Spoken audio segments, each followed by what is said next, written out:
This episode of the Better Every Shift podcast is sponsored by the Fire Store. Learn more about getting the gear you need at prices you can afford by visiting thefirestore.com.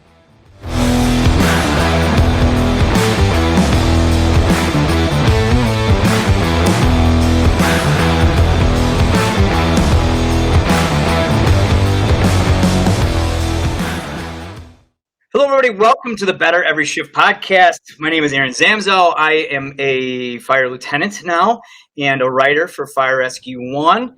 With me on this podcast is Janelle Fasquette, who is the editor-in-chief, the captain of the ship and the show. Janelle, how are we today? Doing fantastic. Really excited for our guest today. Well, we've talked to a lot of chiefs. We've talked to the Chief of the Year volunteer, Chief of the Year career. Today, we get to talk with the Chief of Chiefs, and that's the IAFC Fire Chief, John Butler. How you doing, Chief? Thanks for joining us. Well, thanks for having me. It's great to be here. I think thanks for the term of endearment or formality there. It's a big title. It's a big title, and it's not lost on me. It's a big one. But, I will tell everyone. Yeah, I will tell everyone you weren't a real fan of it. You're like, no, let's just keep it at Fire Chief. But of course, we have to draw. We had to draw the audience in, along with being the new president. Congratulations, and chair of the board of the International Association of Fire Chiefs. You are also the acting and have been for 5 years now the fire chief for Fairfax County Fire and Rescue in Virginia. And you also have done some service in the military as a Marine. You have a pretty extensive education background, and anybody that I've talked to about you says that you are a wonderful person that brings out the best in teams and individuals. And we're going to dig into how you do that. Again, thanks for being here. But let's dig in. Like, now that you're the IAFC president, what are your top priorities? Well, so I got a little squeamish with the Chief of Chiefs, but in all seriousness, yeah, it's heavy. It's a big, the burden of command or the crown or whatever they say, those sayings. But it is an honor and privilege. I know those words get used a lot, but when you sit back and let the gravity of it and the importance of the role that I'm finding myself in the last month, I'm happy about it. I'm proud of it. With almost 12,000 members, between 11,000 and 12,000 members of the International Association of Fire Chiefs over many countries on various continents, what I do and what I say and what I stand behind and what positions I take is heard. It matters, and it's a pretty amplified podium and a megaphone. So I do take it seriously. In the last month, the number of times I've had to make a positional statement on things, from the wildfire conditions in the U.S. in North America to AFG and safer funding, connectivity and mutual aid, and a number of other big ticket items. I am cherishing the role and enjoying every minute of it. So it's a year, right? It's a 1 year term as the president, but it's really a 4-year experience from the time you're elected or you become by acclamation become the second vice president it's a ascending role. Second vice president, first vice president, president, and immediate past president. Those 4 years on the executive committee is some long, longitudinal runway. So this is the heavy year for obvious reasons, but it's pretty impressive. Once I was sworn in, I realized, unlike other jobs where you really don't have a known end date when you will stop working here, but when you're the 1 year president, it's 365 days. So it's almost like dog years. Yeah. You wake up and say, well, to the average person, today's just another work day. But you have to kind of amplify the work because the clock is ticking. The things you wanted to do have to be done because come August in Dallas, Texas, I'll be passing the baton, passing the torch over to my first vice president, Josh Waldo, out of Bozeman, Montana, who will be assuming all the things I didn't complete or chose not to complete. And so there's some succession in there. So. Yeah. And so, and with that, we talked back off camera about, the priorities and when you start to work on one, like you're saying, it's not just a 1 year. We've been probably working on these things for, Yes. for years now. And that priority keeps going back, Yes. To the next in line. And hopefully Right. you've completed what you wanted to do. And now it's in the hands of the next person. But even going back, so what are those priorities? What are those things that you guys see? We talk about them a lot here. I'm sure we're going to be able to dig right into a couple of them. But personally, what are you seeing? And then also as the IFC side of things, what are you seeing?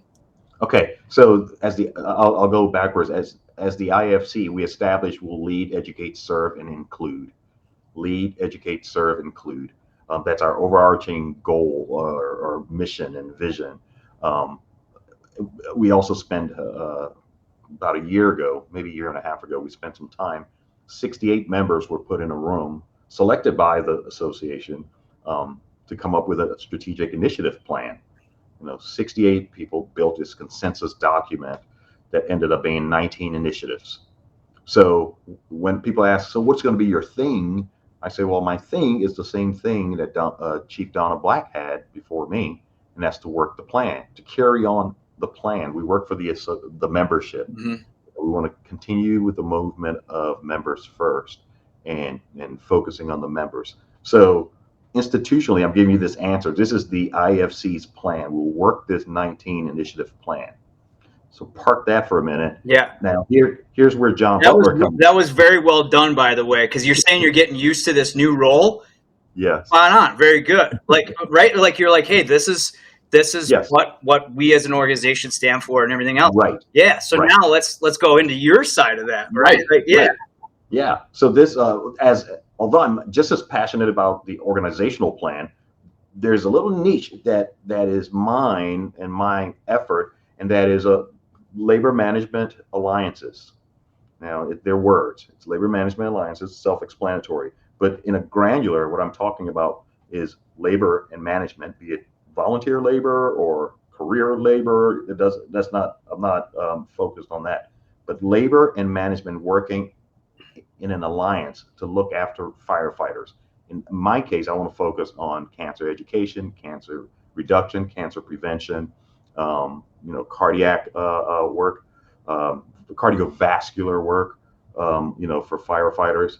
That is the top and the most important thing labor and management could become allies on.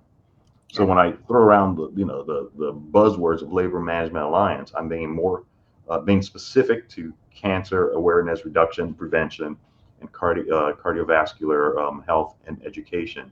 I don't have to preach to our audience here today that firefighters are exponentially being exposed to occupational carcinogens and exposures to a number of things. Not only the buildings are on fire, but everything that happens, after it in many cases. We see now that we've crested 343 post 9/11 deaths, separate from the 343 that died on September 11th, 2001. So that right there is saying a lot. I'm really interested in seeing how we can detect cancer early. I'll give you an example.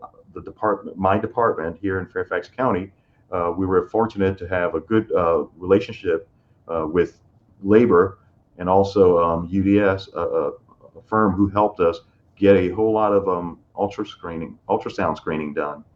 Well over 700, 800, 900 firefighters and retirees, and we found a little lower than 100 actionable findings, including cancers that people were finding out about because of the ultrasound scanning. So, kind of amplifying that, using my pulpit, if you will, to carry that message forward that, we can get firefighters back to work earlier. We can get them back to their families, which is even more important, and not have to be chasing our tails when they're sick or really sick, there are times where we can get in front of these things to the best as we can. So that's so if I could put it in a concluding sentence, it's about working with labor management, working together to make sure we're doing the most for our firefighters during their careers, and just as important when they leave the profession. We don't want to just send them, everyone goes home. Yes, we want everyone to go home. We want everyone to go home healthy as well. Exactly. And it was just I'm at a conference right now. I just spoke, and that was really one of the messages that was not one that I talk about, but one that was really relayed back. And when you talk about labor management and administration, and you think, well, firefighter health and wellness, that's an obvious thing. Why do you even have to put that as a priority? But I will tell you this, and I'll ask back in, like, the challenges are everyone's a little protective of their side sometimes, right? And sure. What else have you seen in that where you can really make a big difference? Well, our power, our strength is going to be in collaboration, okay, and joining forces, like superheroes, legion of superheroes, or whatever the case might be. In some examples, we're working with law enforcement here in my organization, and combining our strength. The dollar is getting harder to come by, and municipalities paying for a health and wellness center for police and another health and wellness center for fire, and thinking that's going to be the model. It's kind of outdated. The taxpayer is getting even more educated and also tighter with their funds. So how about we build one public safety fitness center or whatever? We're doing that with behavioral health, a joint wellness center for behavioral health away from the government center. We were able to put it in a nondescript building away to kind of like provide some privacy and break down some stigma, that you're not going to the occupational health clinic to get your behavioral health, appointment. Yeah. Where you're sitting in the waiting room, people are wondering, so why are you here? And that sort of thing. So yes, there are examples, there are model examples of how we can combine forces and get more work done for the responders. We're all saying the same things on the roadways and other traumatic events, we as in police and fire and other law enforcement. So we might as well share the resources.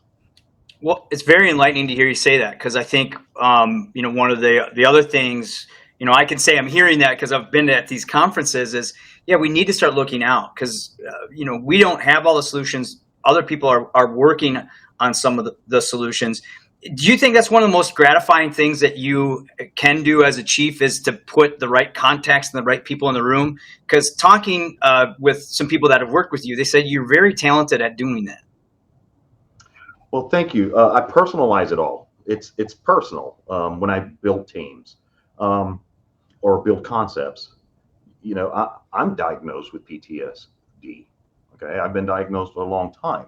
Okay, I know my triggers. I've seen clinicians. I'm okay talking about it. I've been relatively okay and successful as a career. So you can have post-traumatic growth. You can grow. You can build. You can become who you want to be. But first you need to be aware and get educated and also treated.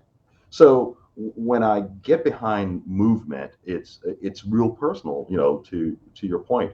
I also have a saying where I said, my mom didn't give birth to a fire chief. This fire chief thing came as a title 10 years ago. Okay, I wasn't born a fire chief. I was a firefighter. I was a paramedic, and all those other roles. So I get the ground troops, if you want to call it. I get the grunts, as we say in the Marines. Yeah. So building those teams, I kind of dive in. It's not checking the box. All right, you guys look good. You're kind of like, okay, you have good resumes. The resumes say you're really good at what you do. Well, not so much. There's got to be a little bit more to it. I wanted to touch a little bit about just like leadership too, because you mentioned the Marines, and you kind of just hinted to it a little bit about, maybe your resume says something, but you might be lacking. As far as leadership, two-part question here. What have you done personally to really help develop you to get to this point? And what would you recommend for someone, maybe they're a new lieutenant who's trying to grow a little bit? What would you recommend? Quick answer: stay curious. Stay curious. Learn it all. Learn as much as you can. Ask questions. Ask more questions. Never rest on your laurels. If you'd asked me, any of us 20 years ago, will we be talking about, well, obviously no one was talking about a pandemic, or will we be talking about the effects of THC or EV, or I mean the emerging issues. I'm not going to call them threats because some of them are not all threats, but the emerging issues 10 years ago we wouldn't have been thinking about: artificial intelligence and how to use drone technology and so on. If we're not curious, it takes only about 5 years and we're outdated. Okay. Stay curious, stay in the books, as they say. I didn't realize that there came a time where I was told you have more education than the fire chief. And I said, that can't be. I'm just a captain. All right. Well, I didn't realize that I was learning so much going to school. I got a master's degree, and it wasn't trying to get promoted. It was just I was insatiable for education and knowledge. I'm an adult learner. I joined the fire service as a high school graduate. I joined the Marines as a high school graduate. So all that education happened as a parent, as an adult, multiple degrees and all the things I've done. It's because I was probably more curious as an adult than I was as a teen or early 20s, But anyways, long answer to say my immediate ask or challenge to young officers is, what got you here won't get you there. All right.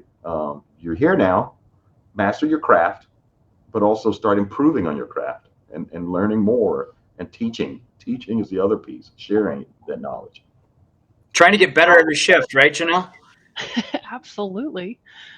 Well, I have to jump in here and just note that another amazing talent finder, people connector said the same thing on a recent show.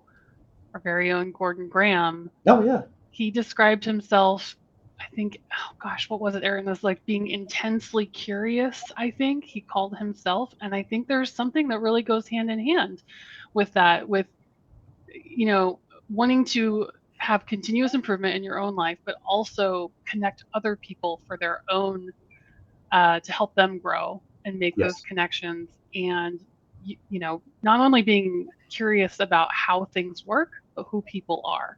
Yeah. And I think that you and Gordon are very similar in that respect. And I just really appreciate that I just emailed you yesterday asking for a contact about something, because you know all the people and you've got the right connections, and that's a powerful skill that, it's not on some list or in a class. It's something you develop personally. Sure. And I appreciate that. Do you have any tips for people who maybe aren't as confident in their own kind of talent seeking or people connecting skills?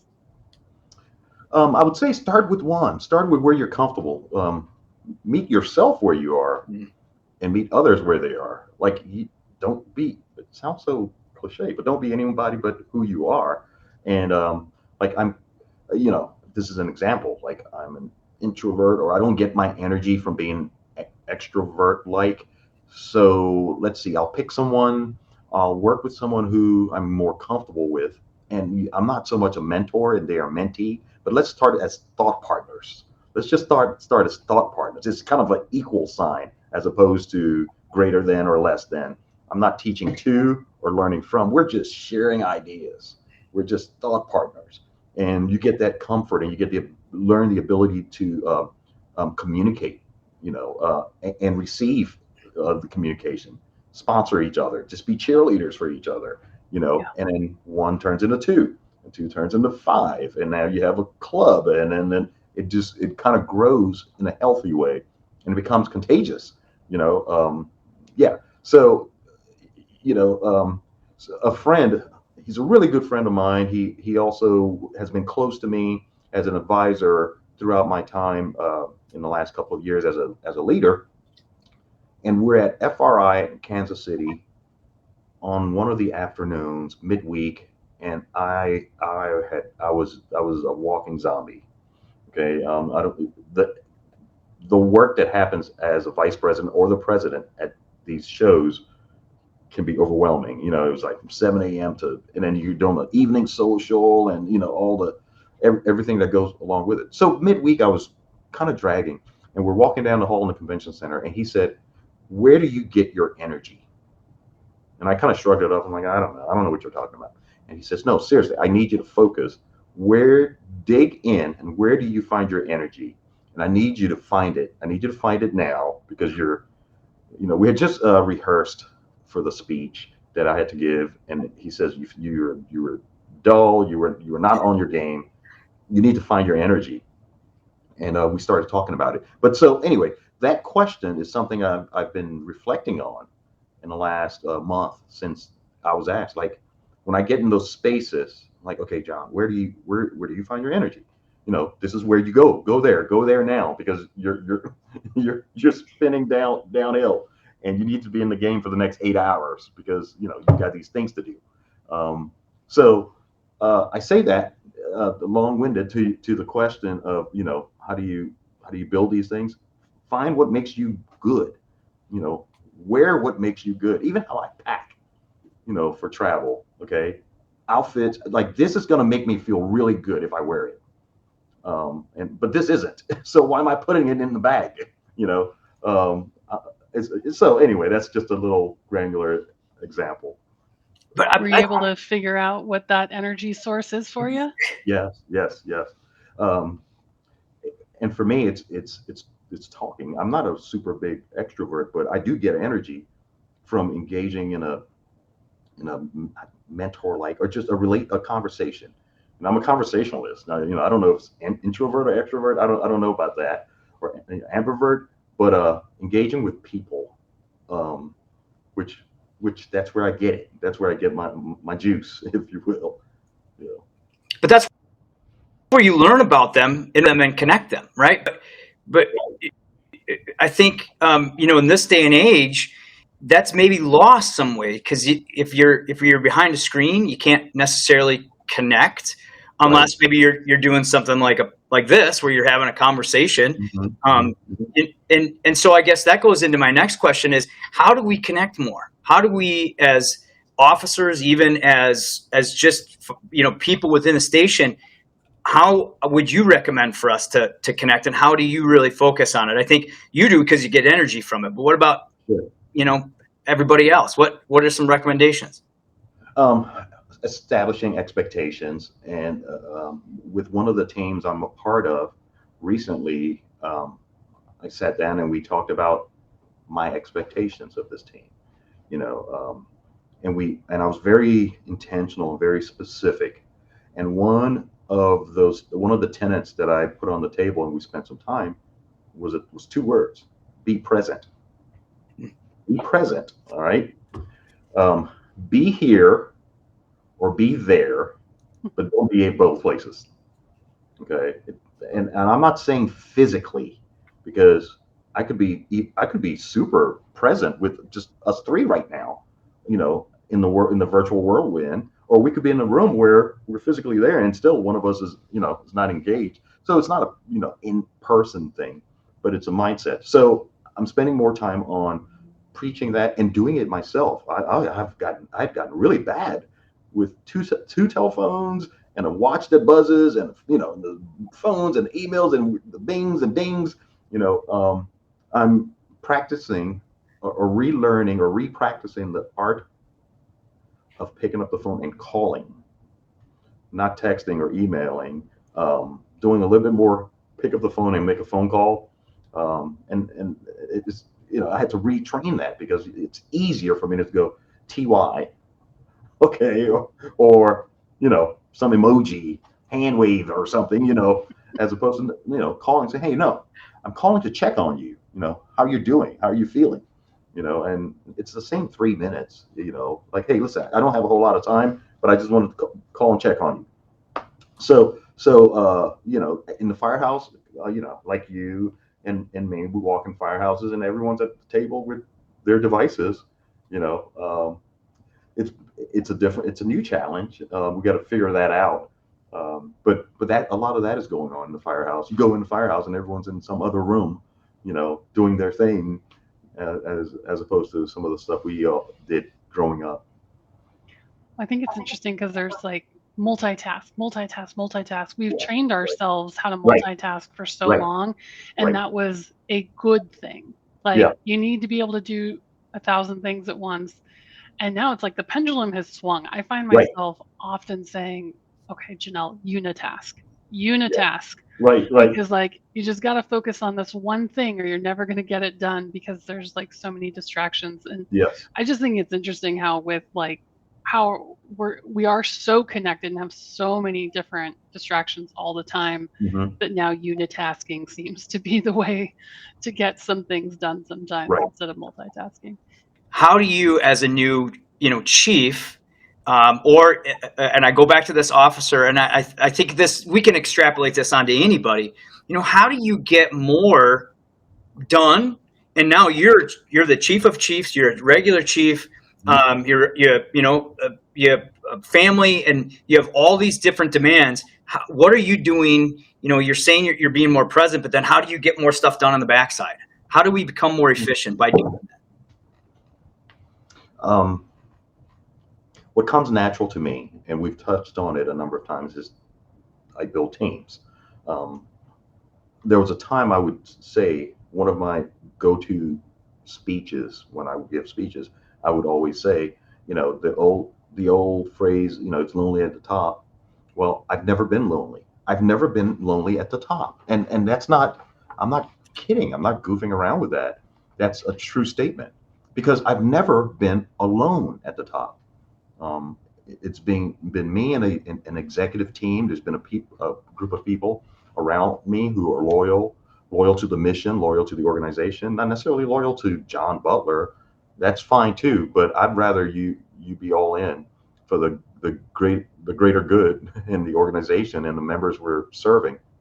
So I've been fortunate both in the department I was in before in Howard County, Maryland, and Fairfax, Virginia, in the IAFC, and the other affiliations I have, to put people around me who get it, who are just as passionate as I am, and we go forward. So I've been successful so far, knock on wood, to be able to multitask, to get involved with the IAFC, with the Metro Fire Chiefs, with the National Fire Academy, because there are folks at home who I can count on to run the organization even in my absence. They'll do everything for the organization, whichever organization it is. For me right now, it's Fairfax County.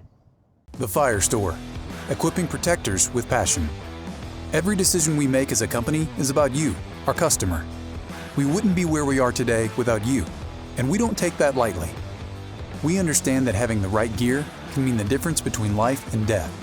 Our goal is to get you the gear you need, when you need it, at prices you can afford. Visit us at thefirestore.com for everything but the truck, and shop our family of brands, including Streamlight, MSA, Lion, Fleer, and more. Now let's get back to the show.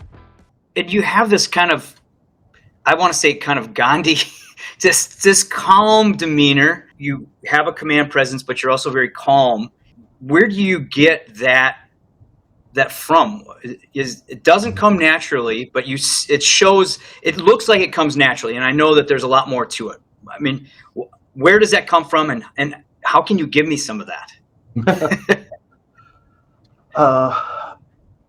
I think I was born with it, and I wasn't born a leader or even a good leader. Well, actually, I take it back. I was born a leader because I'm the oldest of my siblings. Okay. And that's what I meant when I said I was born with it. I don't know how not to be so-called in charge, because every room I was in, from diapers, I was, watch your brothers, watch your sister, you guys are playing in the basement, make sure they're safe, make sure the door is locked, make sure they get on the bus, make sure, So I was wired that way to always have this 4-person team that I was always in charge of. All right, when they screwed up, it was my fault, and you know, and so on, and not in a traumatic way. We had a really great till today. I talk with my brothers all the time, even as recent as today. We have a great relationship, but it was just the norm, you know, like you're wearing the crown, John. You're in charge of them. They scrape their knee on the playground. It's probably, you know, you got to do better with that. Yeah, you know? It's a management issue. Yeah, yeah. So that worked for me. So what people see as calm, I don't know. I'm being calm. I'm being like normal, you know. So it's and it's funny. I went to combat with my brothers. We joined the Marines together. We went to war together. You know, we're all just a few months apart, 10, 11, 12 months. Irish triplets is, you know, you would say. So they were not only my best friends, you know, we have a lot of the same experiences. So, yeah. What's an example when you got worked up? I don't know.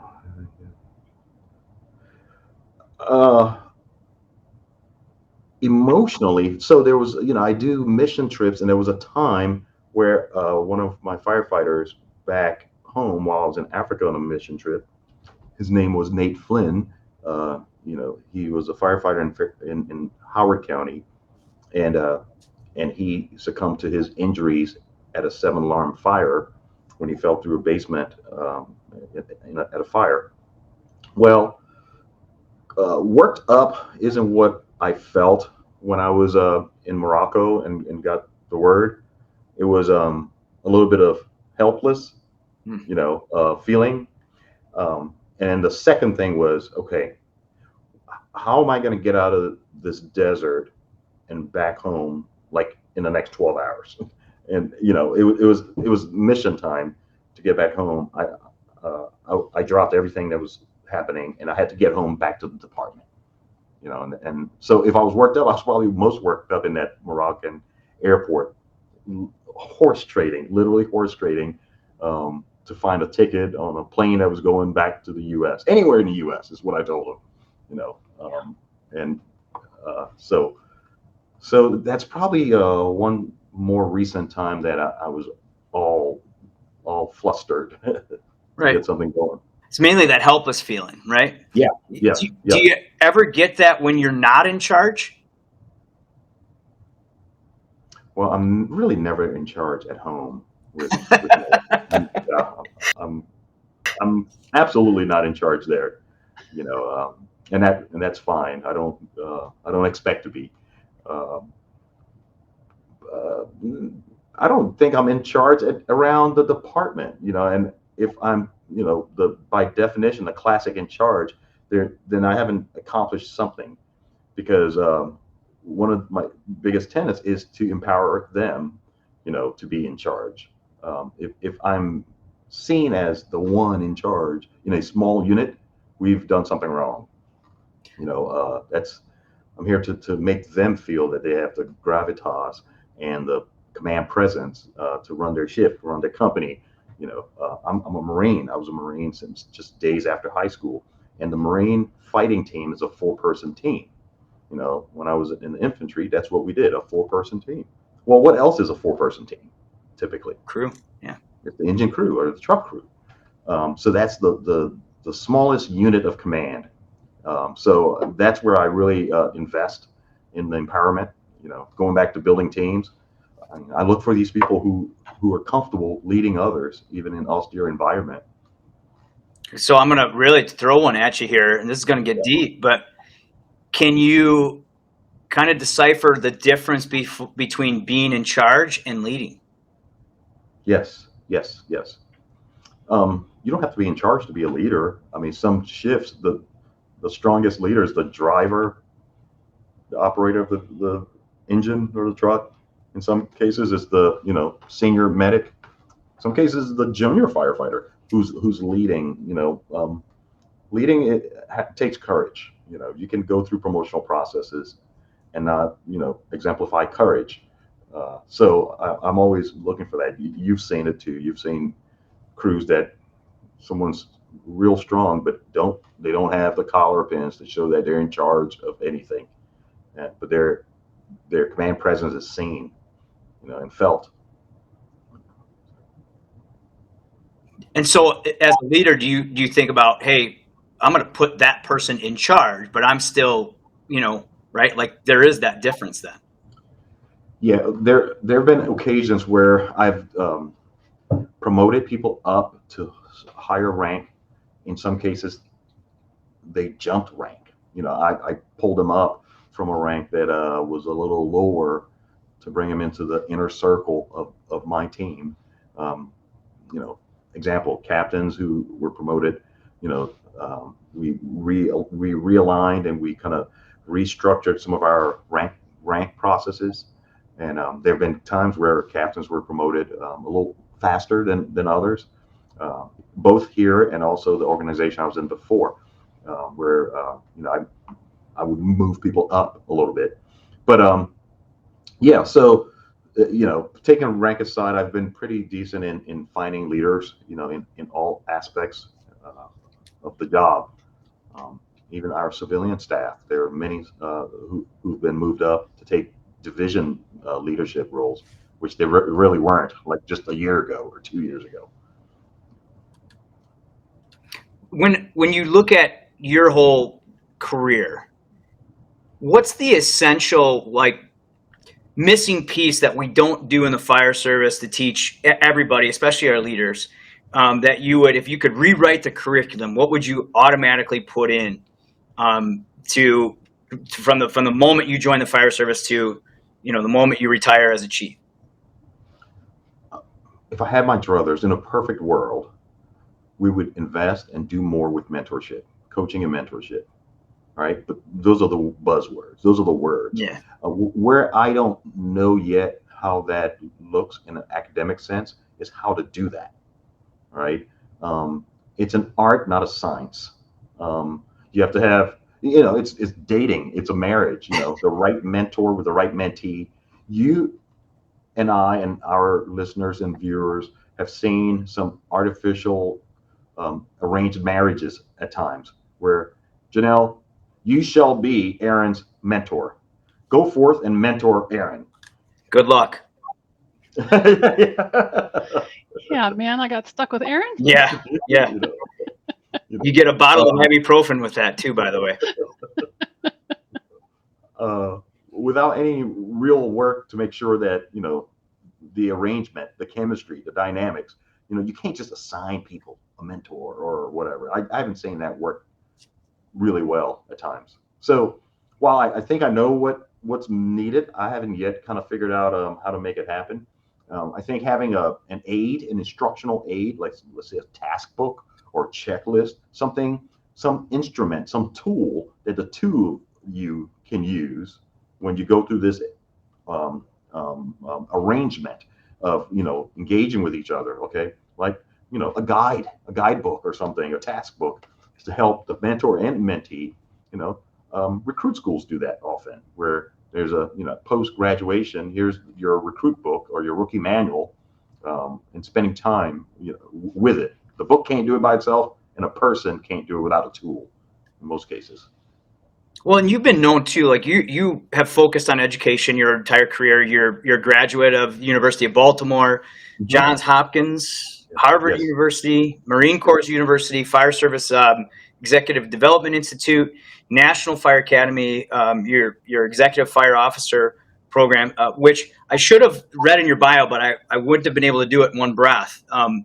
But it sounds like in all of your experiences, that's just a book. And if you can't connect and be present, you're not going to be an effective leader.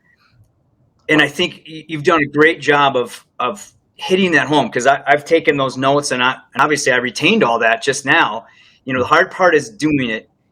Are there times in your career where you have looked and gone, I'm not doing what I need to do, or where you really were not necessarily disappointed, but what mistakes have you made with all that education and to get where you are right now, what's the biggest thing that you look back and go, I messed this up?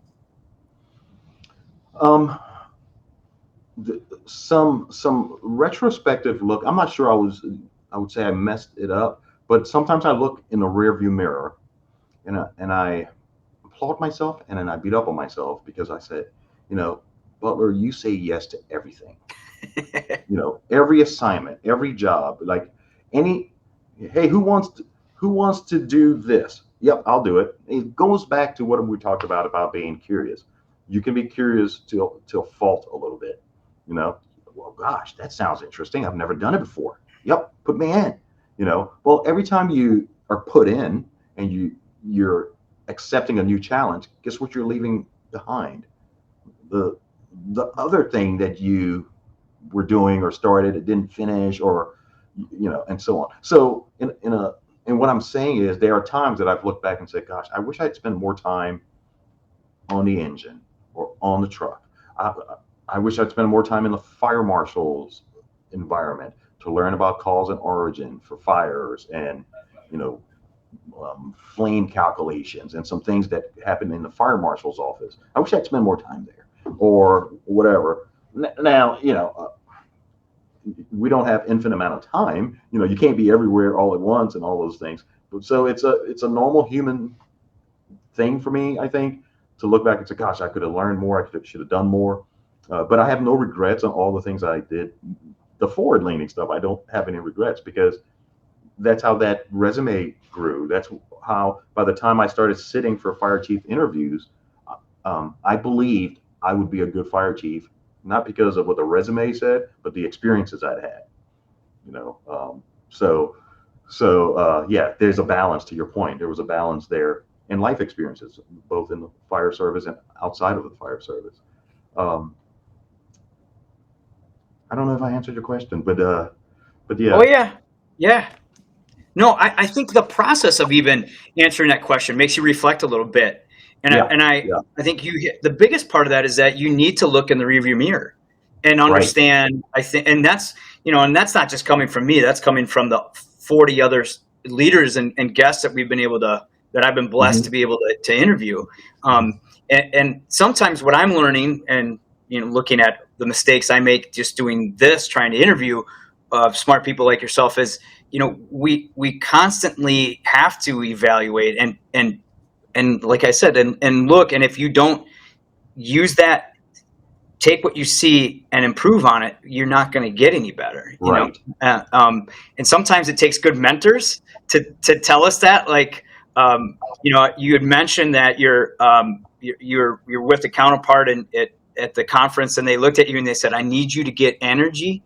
I wanted to touch on it then, but I think this is a great time. Have you ever then played that forward and done that to someone else?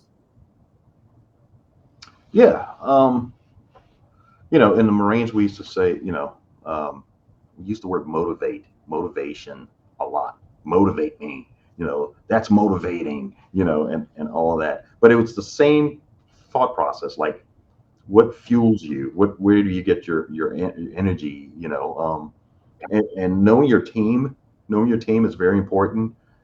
There are times where, gosh, I forget where I was recently. I said, I got to get out and go for a run. I was in Alaska. I was in Anchorage, and I had to get outside and get not hotel air. I needed to go outside in a crisp air and breathe, not only physically and anatomically breathe, but mentally as well. So knowing yourself, knowing your team, knowing when physical exercise is necessary, when a good sleep and nutrition, or knowing when to call a timeout. We've been in this meeting for the last 2-3 hours. I'm looking around the room, and we all need to go find where you get your energy. I don't know what it is, but let's take a time out, and I'll see you tomorrow, or I'll see you next week. We're done here. Go find your energy, per se. Go find whatever motivates you. That's knowing your team and having emotional intelligence for yourself. And having the courage to say that. to your team. I think a lot of times we think that, but you got to just cut. Hey, we're not doing anything here. Let's cut it. Go find something. Yep. And the other thing, which it took a little bit of time for it to settle in my soul. It's okay to say we're not going to solve that today. Holy moly, we're not wired for that. You know, we're not going to solve it today. That's fine. We'll see you tomorrow or next week or whatever. But those are deadly words to a firefighter. Yes. I mean, we're not going to solve it. You call us, we solve the problem, we go to the next problem. How dare us say that, right? Yeah. I think that's $1 million statement, by the way, of this podcast right there, is the fact to hear the chief of chiefs say, we can't solve it right now, but and we make progress on it, right? Or we'll make progress. Go away, think about it, sleep on it, chew on it, process it. Let's come back in the day. Let's come back in a week. Was that an intentional, like when you transitioned to an officer role, did you have to train yourself to have that patience to not be able to be okay not solving the problem? Because like Aaron said, you're a firefighter on the scene, you're trying to solve the problem immediately. That's your job. Then you move into a higher position. You got to sometimes dial it back. Did that just like kind of happen organically, or did you actually like intentionally say, okay, I have to train my brain? I'm coming up in 2024. I would have been a fire chief for 10 years. All right. So I would say that new John is probably 2, maybe 3 years.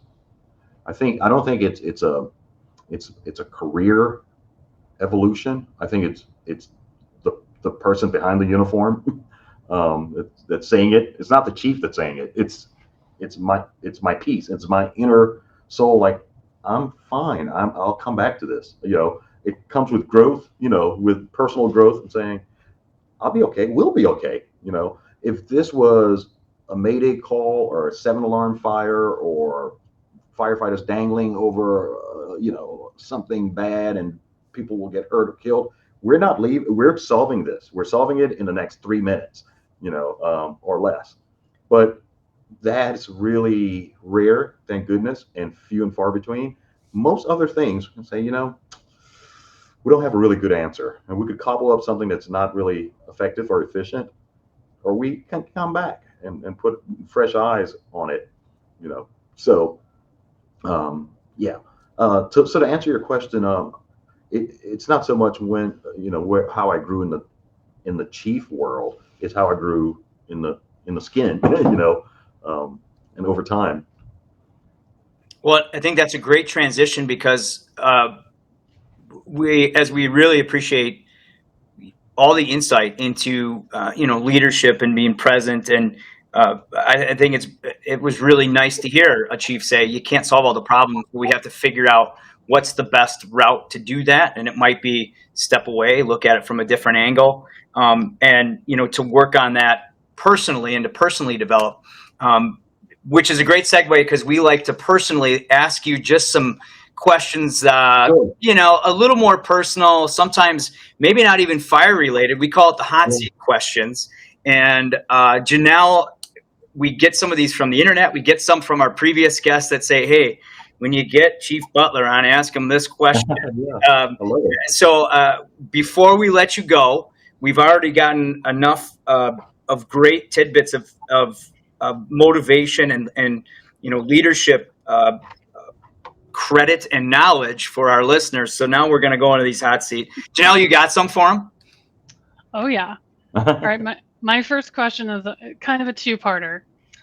So it's about superpowers.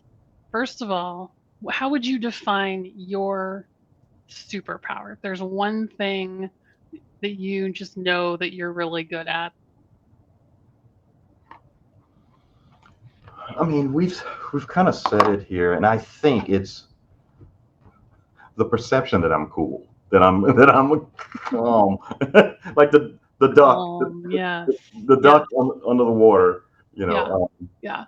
And I use the word perception very intentionally because that's the first path for people following you. That you have a command presence, that you are calm. That when everything's going crazy, somebody's got a cool head about them. Not the right answer, not the timely answer, but let's start with somebody who can listen. and so I think I've done well with that. When I was, I don't know how much time, when I was 16 years old, I was at the library and I said, I'm not leaving here till I find a part-time job to help my parents with bills and all. Anyway, thumbing through the newspaper, I found a pizza place that needed a pizza maker. Actually, they didn't even need a pizza maker. They needed the prep person who sliced the pepperoni and the bell peppers and all of that. 16 years old, moving the story forward. I take the job. A week later, the owner of the restaurant walks in and fires the entire management staff. He fires like a third of the restaurant, and it's everybody who had keys to the management office. He fired them, and he said the new boss is the 16-year-old prep guy in the back. He's going to be the manager now. And at 16 years old, I was the manager of Expressway Pizza in Columbia, Maryland, and the owner said, he seemed the coolest head. He seemed to be the right person. I mean, I don't know what. I don't remember. It's been too long. But he picked me. He didn't pick the guy who made the pizza. He picked the guy who cut the bell peppers and the onions. And and I became the manager of a pizza joint at age 16. And I don't remember, but I remember him saying he saw something that I could handle it. I'm like, this guy is like really crazy to do that. But that's awesome. Yeah, and it's been that way. It's been that way for a long time. That put him in charge. He'll figure it out. Did it work out for him and you? It did. I did that until I went off.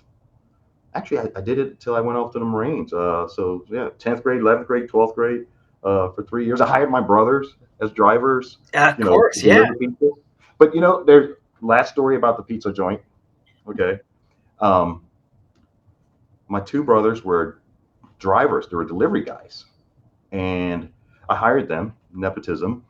And there came a time where they were often late to work. And I said, George and Rip, you cannot show up late for work. Okay. The rest of the staff sees me giving you a free pass that you're late for work. That doesn't bode well.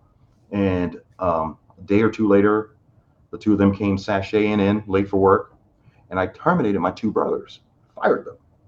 Wow. I fired them. Wow. Does this come up at Thanksgiving? Yeah.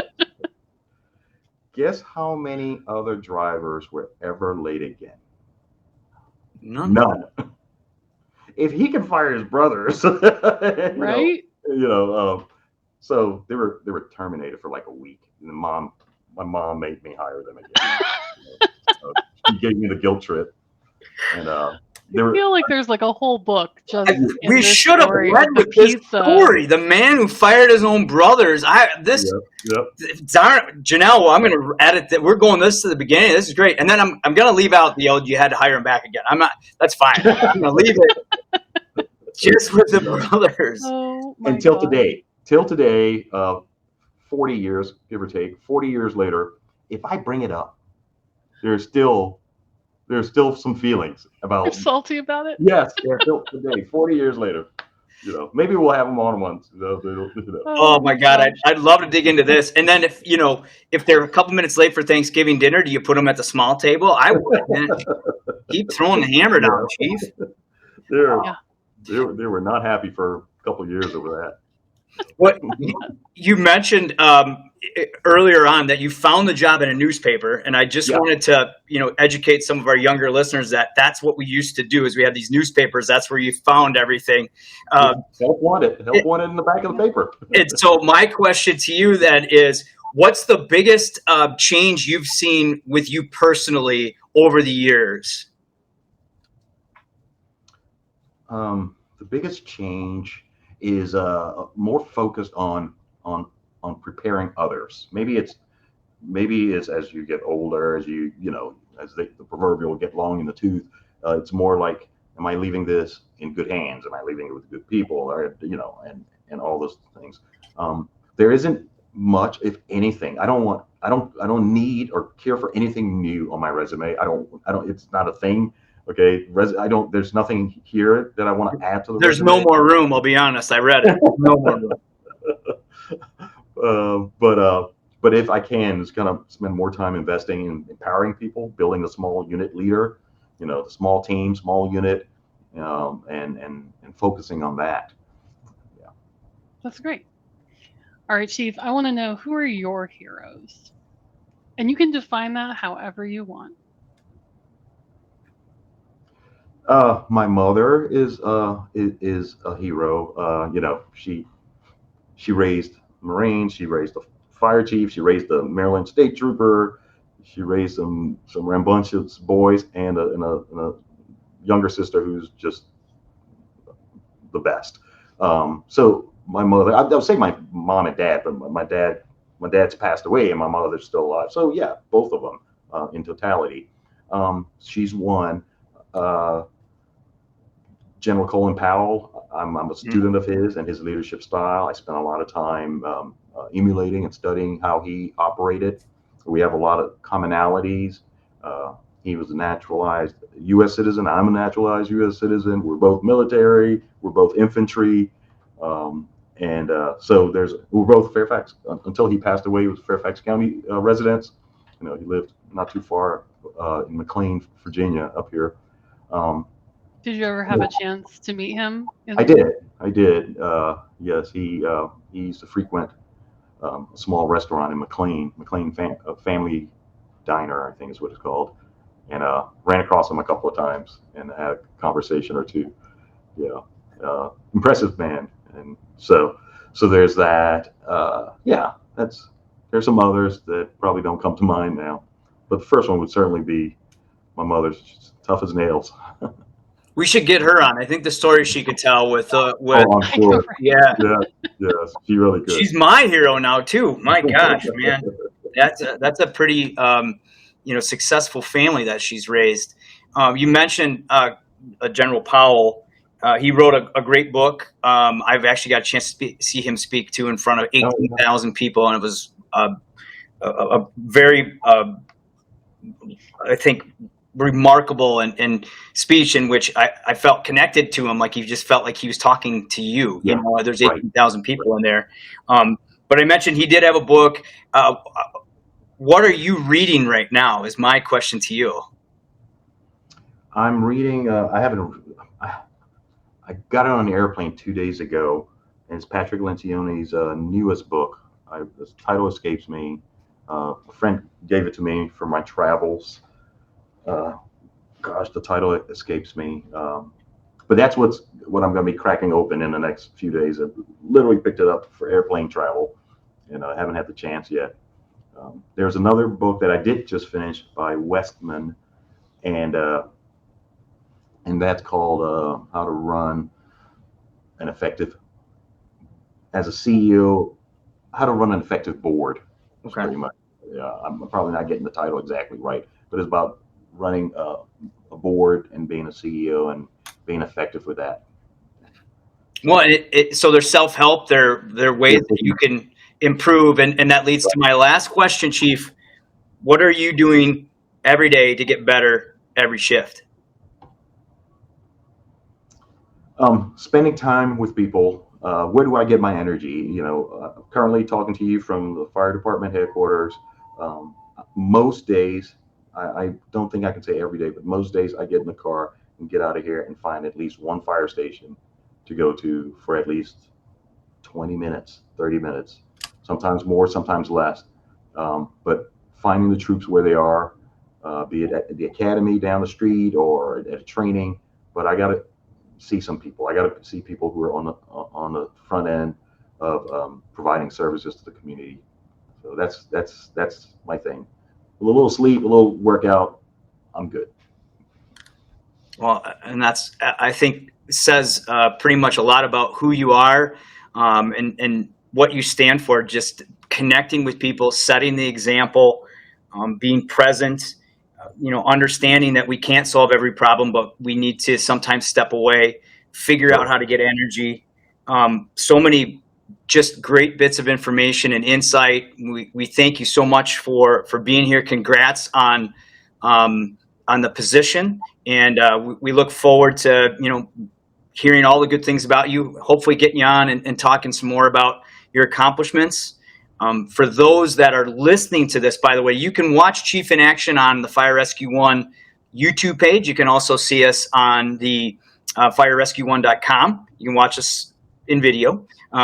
If you are listening or watching, we ask that you rate, review the show, send us a message, tell us if we're on something or onto something. If you have any questions that we can relay on to Chief, you can send those emails to bettereveryshift@firerescue1.com. Again, the words of the fire chief of chiefs that I know he doesn't like, but after listening to this, I'm glad he's heading the ship. He's a wonderful person, leader. It's Chief John Butler. And again, be present, everybody. Make sure that you connect with people, take care of yourself, and most importantly, make sure you learn something, do something, and share something to make you and those around you better every shift. Thanks for listening. Thank you. You said it better than I did.